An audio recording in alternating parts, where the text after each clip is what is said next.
Hi friends, மதியானம் ஆயிடுச்சு. சரி லஞ்சுக்கு என்ன பண்ணலாம் அப்படின்னு சொல்லிட்டு வந்தால், சரி சாப்பாடு சாப்பிட்டுட்டு இருக்கோம், தோசை ஊற்றலாம் அப்படின்னு சொல்லிட்டு ஃப்ரிட்ஜில் இருந்து மாவு எடுத்துகிட்டு தோசை ஊற்றுறதுக்காக வந்துட்டேன் ஃப்ரெண்ட்ஸ். வந்துட்டு சரி கிச்சன் ஒரே இருட்டாக இருந்துச்சா, சரி ஜன்னல் ஓப்பன் பண்ணி விட்டா வெளிச்சம் அடிக்கும் அப்படின்னு சொல்லிட்டு பார்த்தேன். அப்புறம் லைட்டாக தான் வெளிச்சம் அடிச்சிச்சு.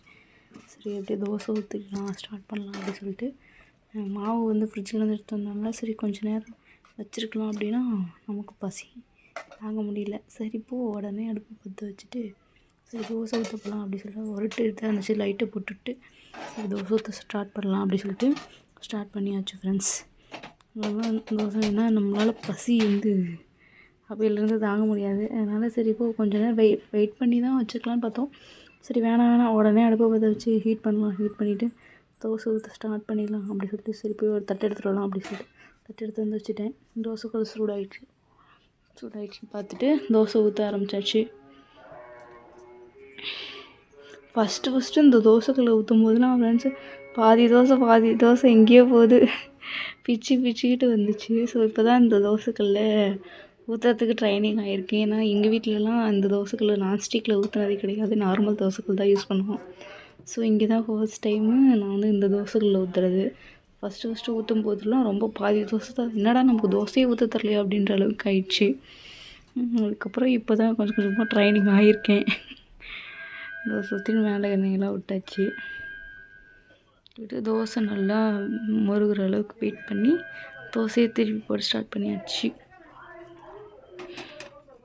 ஒரு டைம் வரவே வராது ஃப்ரெண்ட்ஸ், பிச்சுக்கும். என்னடா பயந்துட்டே ஊற்றி ஒரு டைமு ஃபஸ்ட்டு தோசை அழகாக வந்துடணும். எப்படியுமே ஃபஸ்ட்டு தோசை கொஞ்சம் இதாகிடும் ஃப்ரெண்ட்ஸ். இப்போல்லாம் வர கொஞ்சம் நல்லா ஆகுது.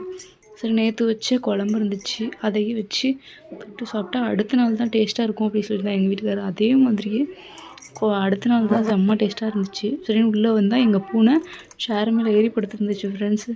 அது நம்மளே கீழே தான் உட்காந்து சாப்பிட்றோம், என்னடா சேர் மேலே ஏறி படுத்துக்கிச்சுன்னு விரட்டிவிட்டேன் ஃப்ரெண்ட்ஸ். அதுக்கப்புறம் ஈவினிங் ஆகிடுச்சு. சரி கொஞ்சமாக கிழங்கு வச்சதே மறந்துட்டேன்.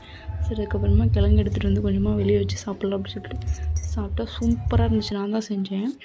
ஸோ அதுக்கப்புறம் கிளைமேட் ரொம்ப மழை வர மாதிரி இருந்துச்சா, துணியெல்லாம் காஞ்சிது வெளியே. சரி போய் கடைக்கட்டுன்னு எல்லாத்தையும் எடுத்து போட்டுருவோம். அப்புறமா வீட்டில் வந்தாங்கன்னா திட்டுவாங்க, எப்படியும் மார்னிங்கு திட்டு வாங்குறதுக்குள்ளே சீக்கிரமாக போய் எடுத்து போட்டுருவோம். ஏன்னா நல்லா காயில் சரி சோனா வந்தால் எடுத்து போட்டுக்கலாம் அப்படி சொல்லிட்டு இருந்துச்சு. வேணாம் அப்புறமே மழை வந்துச்சுன்னா அவசரமாக எடுத்து போடணும், இப்போயே எடுத்து போட்டுருவோம் அப்படின்னு சொல்லிட்டு எல்லாத்தையும் எடுத்து போட்டுட்ருக்கேன் வேகமாக.